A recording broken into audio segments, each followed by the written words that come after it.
So you're a voice actor, or you want to be one, and every single day you're putting in the work, doing auditions, sending out emails, grinding away trying to figure out where the actual paying gigs are. But here's the thing, you might be looking in all the wrong places. There are websites out there right now that will get you hired today. Real paid voiceover work. And most people either don't know about them or completely skip over them. And that is costing you jobs, momentum, and real money. Here's what I'm going to show you today. I'm going to walk you through the best platforms where you can start booking real voiceover gigs right now. Whether you're brand new, whether you don't have a pro demo yet, or whether you've never booked a single paid job in your life, I'm going to tell you which platforms are worth your time and how to set yourself up on each so you can actually get hired. And I'm going to tell you the 3 biggest mistakes that most beginners make so you can skip all that frustration and get ahead a whole lot faster than I did. Now, I've made over $247,000 on Fiverr alone. I've worked on Upwork, and I recently got on Voice 123, which has already been a game changer for me. I've connected with thousands of clients in dozens of countries around the world. So when I tell you these platforms work, I'm not just talking theory. I've lived it. I built a real career off these sites, and I want to show you how to do the same thing. So my name's Jonathan, and if you're serious about getting into voiceover, whether you want to replace your income completely like I did, or you just want to add some serious cash on the side, you're in exactly the right place. So stick around, because what I'm about to break down for you is the exact roadmap that got me here. Now, before we get into the platforms themselves, let's talk about what you actually need to get started. And here's the good news. You don't need much. You don't need a $10,000 studio. You don't need years of training. You don't need to be perfect, for sure. What you need is clean audio and natural performance. That's it. These are the 2 non-negotiables. Now, let me talk about the equipment side first, because this is where a lot of beginners overthink things. You need a decent microphone to start, okay? I started with a Blue Yeti microphone, nothing fancy, just something that got the job done. Cheap, right? Over time, I upgraded to the Neumann TLM 103, which I still use today, but you don't need to start there. Start where you can afford to start, and then you reinvest back into yourself when the money comes in, right? You need an XLR cable. If you're going the XLR route, you need a condenser microphone. So you'll also need a pop filter. That's this little screen that sits in front of your mic and cuts down on the and the B sounds and all that. That just messes up a recording. So it's a small thing, but it makes a huge difference. Now, acoustic treatment, this is huge, and a lot of people overlook it. You need to treat your recording space so that the sound isn't bouncing around the room and creating an echo or a reverb on your recordings. Now, this doesn't have to be expensive at all. Auralex foam is what I use, the kind you see in professional studios. But here's the thing. I actually got mine for free. A church near me was tearing out their sound room, and I basically asked if I could take the foam from off their hands. These sheets are worth about $200 each, so you got to be creative and inventive when you're starting out, right? I literally recorded in a 3-foot space between my bathroom and my bedroom in a small studio apartment. I put the foam up, got some good lighting, borrowed a camera from the church, and I set up the most professional-looking little setup you've ever seen in a space that was barely big enough to stand in. That's fake it till you make it. And it worked.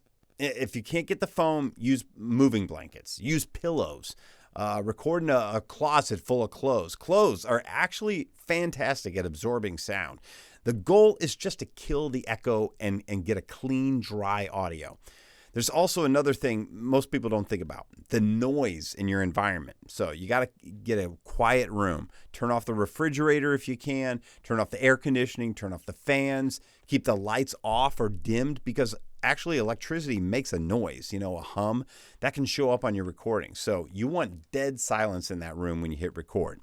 Clean, quiet audio is what separates amateurs from professionals on these platforms. Believe me, I've heard so many people complain about, make sure you're in a quiet room. I'm like, duh, why would I not be in a quiet room? But there's a lot of amateurs out there. Set yourself apart from them, right? Clients can forgive a lot of things, but bad audio is not one of them. So once you've got the audio side sorted, you need to work on performance. And I want to be clear about something. Voiceover is not just reading out loud. That's the mistake most people make when they first start. They sit down in front of a mic and they read, and it sounds like reading.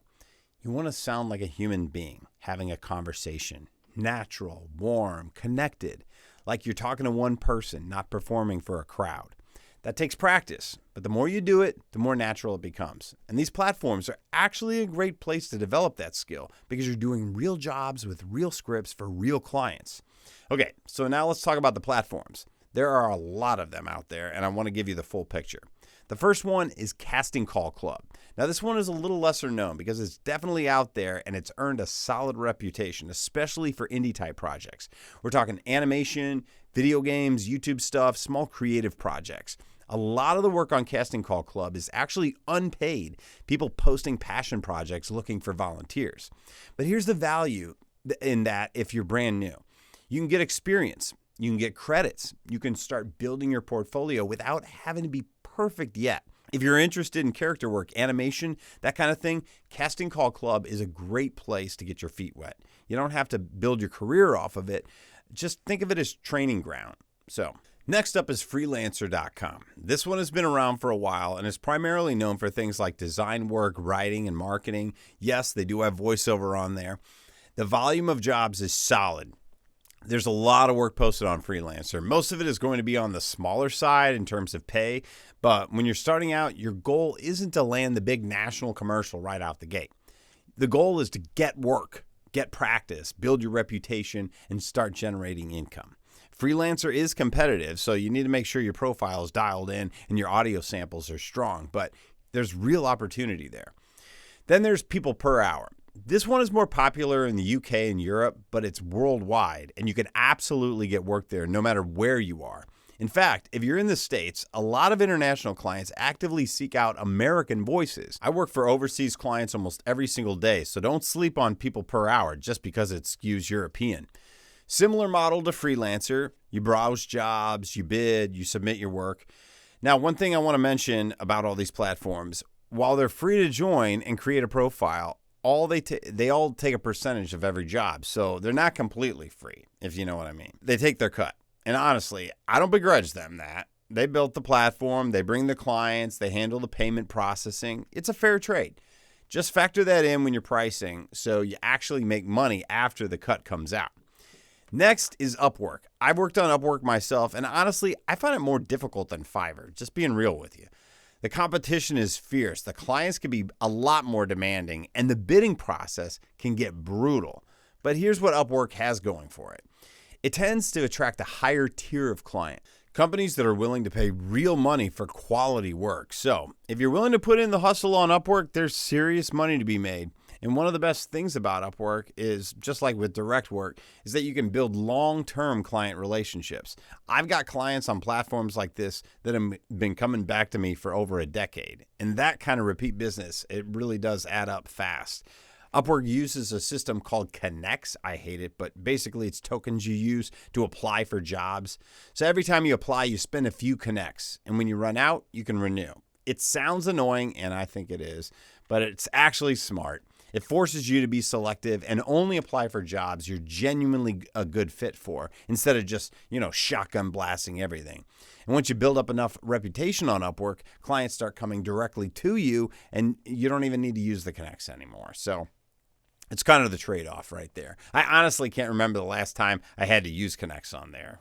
And let me mention a few other things worth knowing about. Let's see. Voice Bunny, which I believe was rebranded to Bunny.com, is another platform where you can book voiceover work.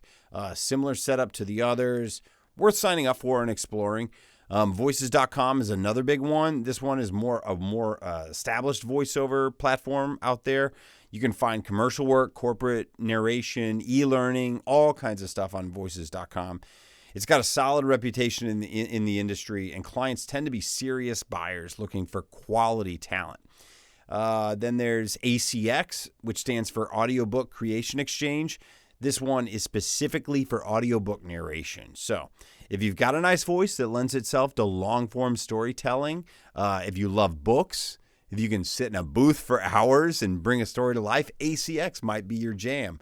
I have to edit my voice a lot. I have a lot of breaks and cracks in my voice. And so for me, it's just not worth it for the amount of time that you have to spend. So I just said no to that. So it's really different for everybody. So one platform might be your jam, and then it may not so much on another one. So that's why we're kind of running through these. So ACX, again, it's run by Audible and Amazon, so the distribution is massive. I mean, you can work on royalty share basis, or you can get paid per finished hour. It's a whole different world from commercial voiceover, but it's a legitimate and potentially very lucrative path. Okay, now let's talk about my baby, Fiverr, because this is where I've had the most success. This is where I know the most. This is where I think most people starting out in voiceover should be putting a serious chunk of their energy. On Fiverr, you don't apply for jobs like you do on Upwork or Freelancer. It works the other way around. You set up the gigs, you create your service offerings, and clients come to you. Isn't that nice? And that is a fundamentally different dynamic that I think works really well for voice actors specifically. So here's how you set yourself up on Fiverr properly. First, your profile. So your profile is your storefront. It's the first thing a potential client sees when they land on your page. You want to use a professional photo, or just, professional if you're not good at taking a photo, get a photographer to take your photo. Otherwise, create a professional photo, or better yet, you make a short video where you introduce yourself and you give them a taste of your voice. Something like, "Hey, I'm Jonathan, and I've been doing professional voiceover work for over a decade. Here's what I can do for you." 30 seconds, clean audio, good lighting, done. That video intro will set you apart from almost 80% of the other voiceover actors on the platform. No kidding. Your About Me section, that's another part of the gig page. It needs to be tight, very professional, keyword rich. This is the biggest part. Keywords, seriously. Fiverr uses keywords to figure out who to show in search results, just like Google, right? So if you got a deep bass voice like me, say that. If you specialize in commercials, say that. If you've done corporate narration, e-learning, character work, whatever it is, say it. Go look at top-rated voiceover actors on Fiverr and see what keywords they're using in their profiles. Now, this is hit and miss. This is a lot. Sometimes, you might strike gold the very first time you do it, but it took me a while before I realized I need to change something up. And when it did, it clicked and I took off, and it was crazy. So you're gonna have to play around with it. So I would start though by copying that approach and then tweak it to fit your personality and your specific voice type. So you can also use keywordtool.com if you need help figuring out what people are actually searching for. Now let's talk about the gigs. So you have multiple gigs on Fiverr, or you have the option to have multiple gigs on Fiverr, and I recommend that you do. So don't just have one generic voiceover gig. Have a commercial gig, have a narration gig, have a character voice gig, if that's something that you do. Each gig is essentially a separate product in your store, and each one can attract different types of clients. So the more gigs you have, the more chances you have to show up in the search results, right? Your gig needs to have a great title hook, right? Not just, "I will do voiceover." Something like, "I will deliver a deep, powerful voiceover for your commercial," or "narrate your corporate video with a warm, professional tone." Something like that. Use adjectives that describe your voice specifically. What makes your voice unique? What makes someone click on your gig instead of the 1,000 other actors on the platform, right? That's what your gig title needs to communicate. Now, let's talk about pricing, because here's where a lot of people get it wrong. Here's the thing. Because the platform is called Fiverr, a lot of people think everything costs $5. And yes, I started with a $5 gig, and here's why that's actually smart. When you're brand new, nobody knows who you are, and a lower price point, it generates more traffic. It gets people to take a chance on you when they might not otherwise, right? So a $5 gig at the beginning is a legitimate strategy to get that momentum going. But, and this is a very important but, you should also have a $100 gig. Here's why. A lot of bigger companies, real businesses with real budgets, they put filters on Fiverr to only see the sellers charging above a certain threshold. They think that if you're only charging $5, you're not a professional. So if your only gig is $5, you're basically invisible to those clients entirely. But if you have a $100 gig listed, you show up in their searches. So all those clients out there, the ones filtering the higher priced sellers, those are the best clients. They tip more, they come back more, they add on the extras. They basically don't care how much it costs. That's what's kind of nice.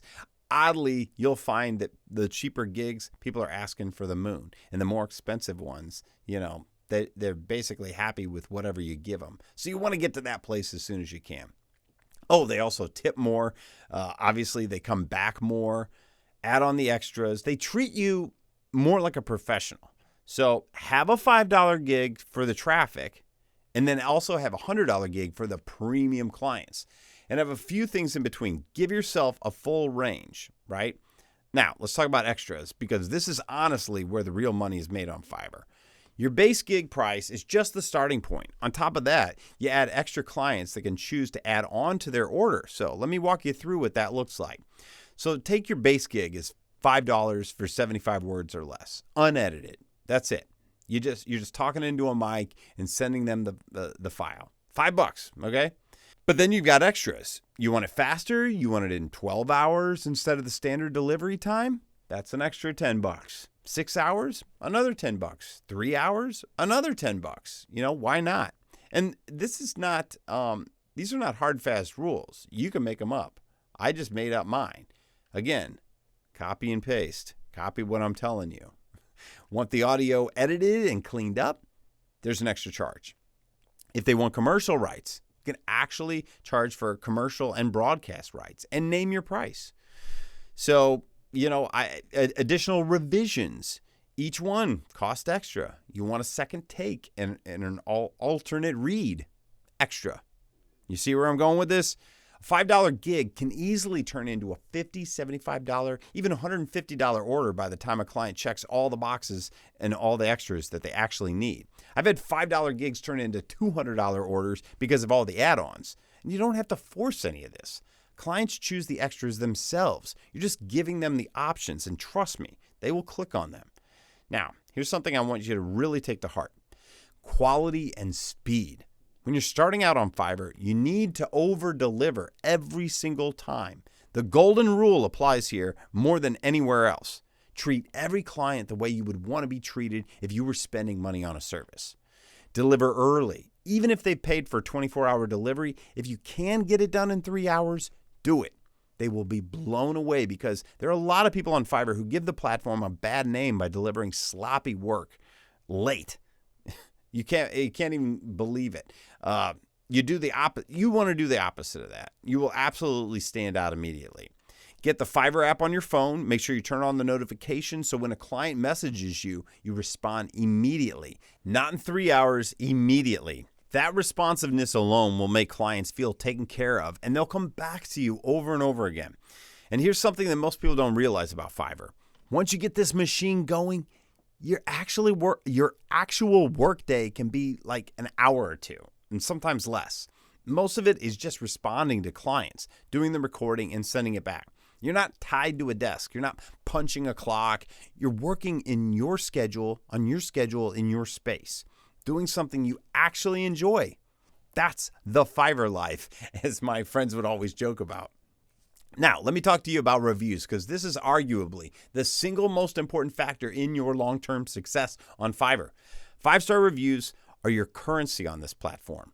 The more you have, the higher you rank in search results. Now, the higher you rank, the more clients see you. The more clients see you, the more work you get. It's a snowball effect. And here's the thing. Most clients, even happy ones, won't leave a review unless you ask them. I mean, sometimes they do, but it doesn't hurt to ask.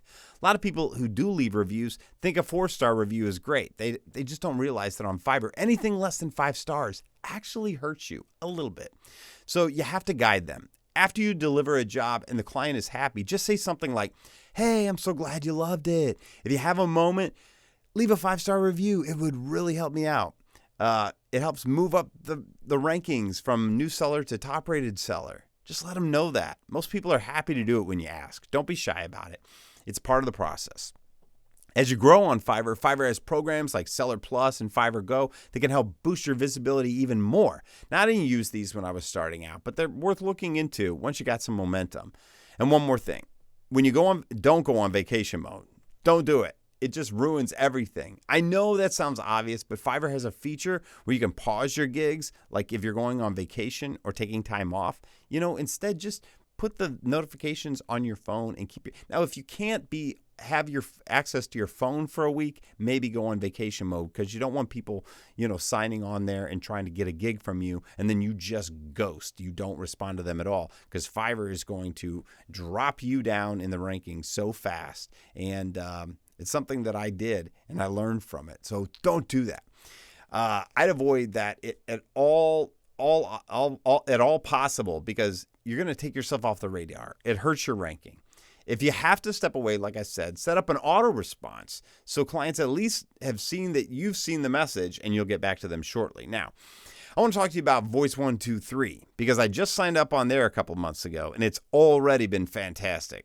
I went in there with their $888 a year plan, but here's a little tip. When I was about to leave the page, they popped up with a discounted offer, $695 a year. So if you're thinking about signing up, try exiting the page first. I don't know. It might work. It might not. They might have caught it. But you might save yourself almost $200 just like that. And let me tell you, within the first couple of weeks of being on that Voice123, I landed a gig that paid $500. And you know what it was? 3 lines. Literally 3 lines of me doing an impression of the host of Survivor for an office retreat event. That's it. 3 lines, $500. The membership paid for itself in like one single job. So if you're thinking about Voice123, if you're thinking it's not worth the investment, think again. Now, let me talk about the 3 mistakes I see beginners making on all these platforms, because avoiding these is going to save you a ton of frustration. Mistake number 1 is expecting instant results. Now, people sign up on a platform and they expect to be making money the same day. That's not how it works. It could, but that's not generally how it works. These platforms reward consistency and profile strength over time. The more you show up, the more you optimize your profile, the more you work at it, the better your results are going to be. Think of it like a snowball rolling down a hill. It starts small, but it builds momentum. Give it time. Mistake number 2 is only going after the big jobs early on. A lot of beginners see a $500 national commercial gig, and they spend all their energy chasing that while ignoring the smaller $25, $50 gigs. That's backwards. Take the smaller gigs first. Build your reviews, build your portfolio, build your credibility. Once you got a track record of delivering quality on time with 5-star reviews, the bigger clients start paying attention. You've got to earn that credibility first. Crawl before you can walk. Mistake number 3 is skipping these platforms altogether. I hear this a lot. Voice actors who think these sites are beneath them, or they've heard other voice actors talk trash about them, and they just don't bother. That's a big mistake. These platforms are where you build your foundation. They're where you get the reps in. They're where you go from, I've never been paid for a voiceover, to I've got real clients and reviews and real income. Don't skip that step. Here's the big picture I want to leave you with. Life is short, right? We spend so much time working at jobs we don't love, grinding for someone else's dream. Whether you're looking to replace your income completely or just add an extra $1,000 a week, voiceover can genuinely change your life. I know, because it changed mine. I've gone from being in a not great place personally and professionally to traveling across the world, Maui, Turks and Caicos, doing things I never thought I'd be able to do. And a huge part of that came from me getting on these platforms and just doing the work. You don't have to quit your day job to start this. You can do this on the side, in your spare time, in your bedroom, in your closet, on your lunch break. You just have to start. Don't wait like I did. I waited 8 months before I even got on Fiverr. 8 months of money I could have been making. Don't make that mistake. Start today. Pick one or two of these platforms, get your profile set up, get your gigs listed, start submitting. Be consistent, over-deliver, ask for 5-star reviews, and watch what happens. If you've been thinking about getting into voiceover, but you're just not sure where to start, maybe you're not sure which platform makes the most sense for your voice type, or you want some help setting up your profile, or you just want to talk through this career path and what it could look like for you, I left my link in the description. Click on that, and we could set up a time to chat. Just having a real conversation to see if I can help point you in the right direction.